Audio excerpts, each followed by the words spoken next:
She was born on Friday the 11th of September after about just over 24 hours of labour. She was born at 11:45 a.m. in the morning. I think to initially sort of see her and hold her, it was quite a nerve-wracking thing, or you were quite worried of what she'd look like, because obviously by that point she'd been gone 2 days. He was born alive. He did have a heartbeat. He lived for probably, I think it was about an hour. He was born on the 31st of December. He weighed 11 ounces and was 23 centimetres long. So he was born. He's still born.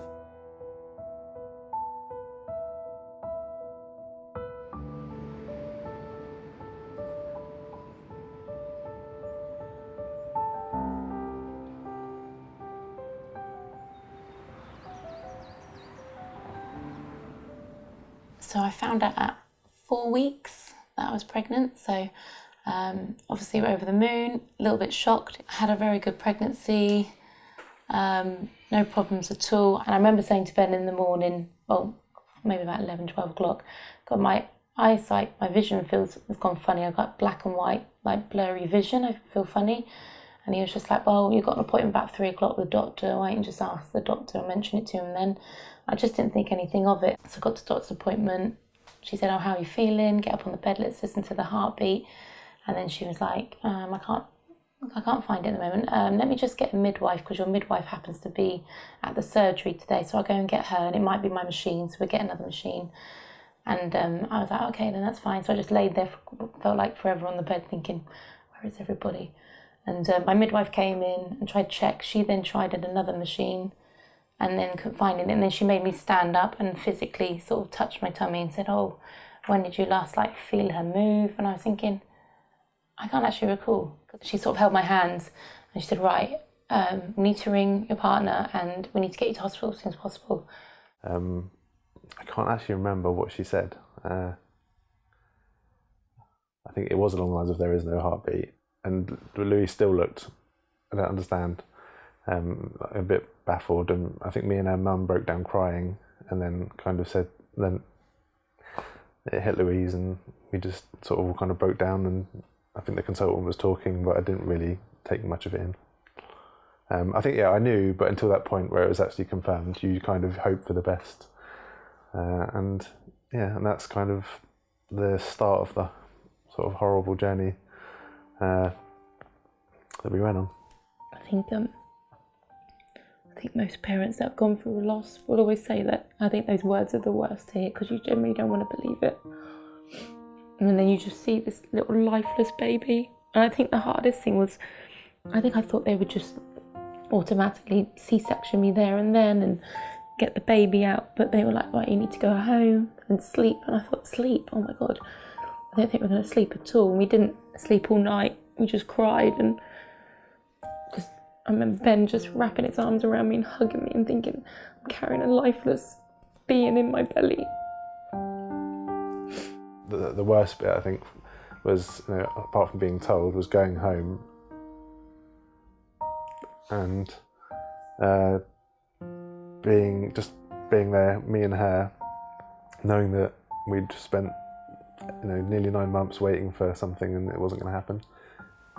It was weirdly, there's something positive about the fact that, at least she can still give birth and we're still having a baby, and every now and again you sort of forget that it's because, you're having a dead baby. You just, I don't know, it escapes your mind every now and again. But I think because we had to focus on getting the baby out and then worry about the next day afterwards. So, yeah. The one word that I can say that summed up that day was traumatic.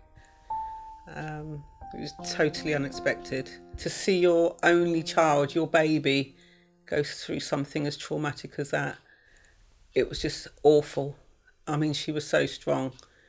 From my perspective as being a first-time nana, I don't know where Lauren got her strength from. To watch her go through labour and to know there was going to be no little bundle of joy at the end, to take home was just so cruel.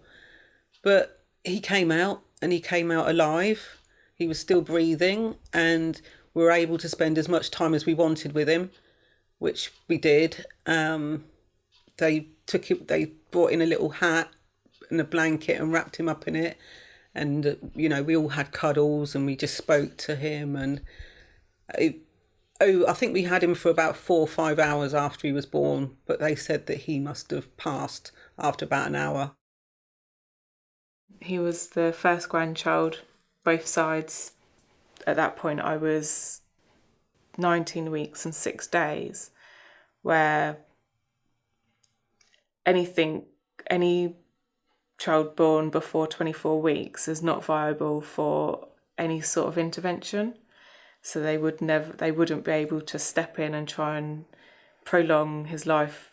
We were lucky in the sense that we got to register him, register his birth, and then obviously we've registered his death, whereas most people, I think, don't get any of that. The hospital give you a box with all the memories and keepsake things that they provide. I just got a different box because I wanted to add more things to it, and that box wasn't quite big enough. What they give you is a teddy bear, which DaCosta will have one that he got to keep, and then we get one as well. A little hat, so you can kind of see this hat as well was kind of too big for him, so his head was quite small really. Because DaCosta was born alive, he came out of my womb with a heartbeat. I was actually entitled to my maternity leave, whereas if he wasn't, I would have just been classed as been signed off as sick, and and that's not what it is. You're not sick. It's you should still be entitled to your benefits that any other mum would have gone through, because at the end of the day you're still a mum and you've still given birth and you've been through that experience. So SANS exists to support bereaved parents after the death of a baby, and SANS has 3 aims, and the first is supporting anyone affected by the death of a baby, to work in partnership with health professionals to improve the bereavement care that parents receive in hospital, and to promote and fund research that we feel could reduce the loss of babies' lives. Shockingly, 15 babies die every day in the UK before, during or shortly after birth. My own baby died 34 years ago following major heart surgery, and we called him Baby Shane. I just think that SANS is a very unique charity, and parents, after parents have had a funeral for their baby, if they've had a funeral, we know that often a lot of the support falls away from family and friends because everybody else's life goes back to normal, and then parents are left grieving with little or no support, and that's when parents come to us for support. So actually, maybe it would be nice to have a group that's not necessarily sitting in a circle talking about your losses, but just mums that have been through something similar aren't going to say to you, "Is this your best baby?" Or you don't have to explain yourself. You can just be open, have a bad day, and be really open and honest, and you don't have to fight to explain why just get that. Oh yeah, I've had that. And you're like, and we offer support in many ways. We feel that it's for parents to choose how they want to support. So we have a national helpline, which is a free phone number, and people can also email, because some people prefer not to speak on the phone. Once I started working with families who'd sadly lost babies, I realised firstly that the care that we give them matters hugely, but I soon realised that that's not where their story ends. Although it might feel like an end in one sense. About 70% of women who lose a baby are pregnant again within a year.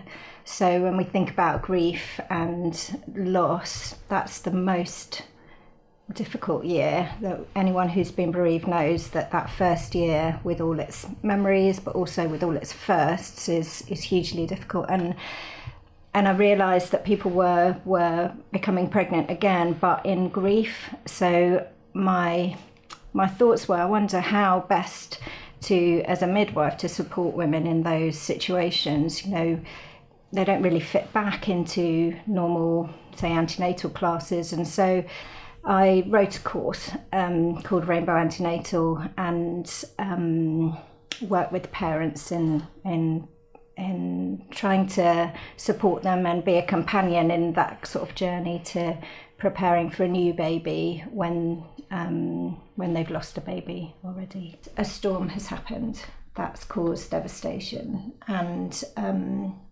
yet there is the possibility of hope and light. So a rainbow comes out after a storm. It doesn't negate the fact that there's been a storm or diminish its effects or try and downplay the storm. The storm has happened, but the rainbow comes out bringing some sense of light, some sense of hope in the future, and a rainbow baby is just that. It's a new baby that brings light and hope and love, more love to families. 3, 2, 1.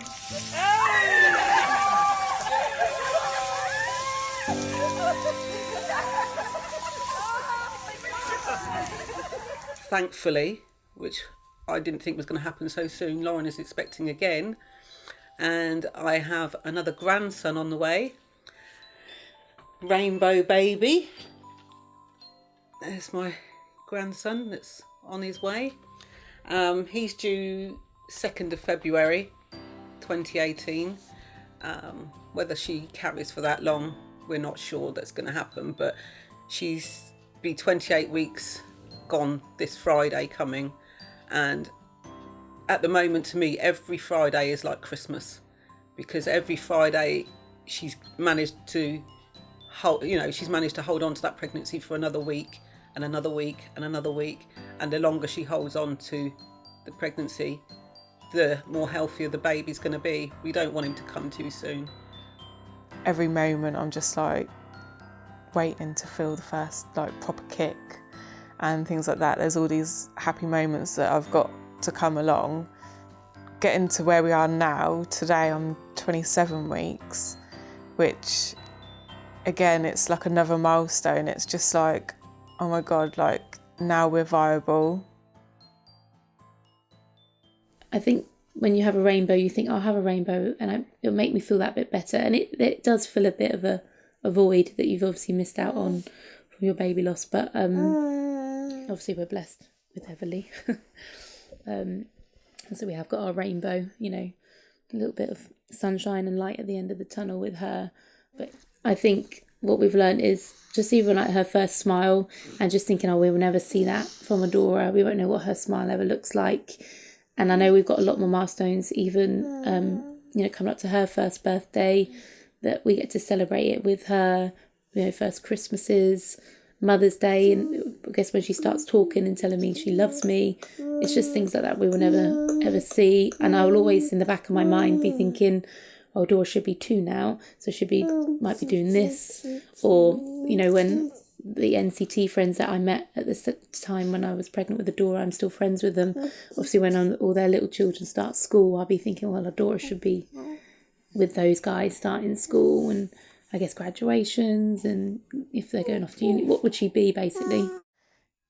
It has been a roller coaster of emotions, because you're one side happy and you don't want to let the previous experience filter any joy that you're going to get through this one.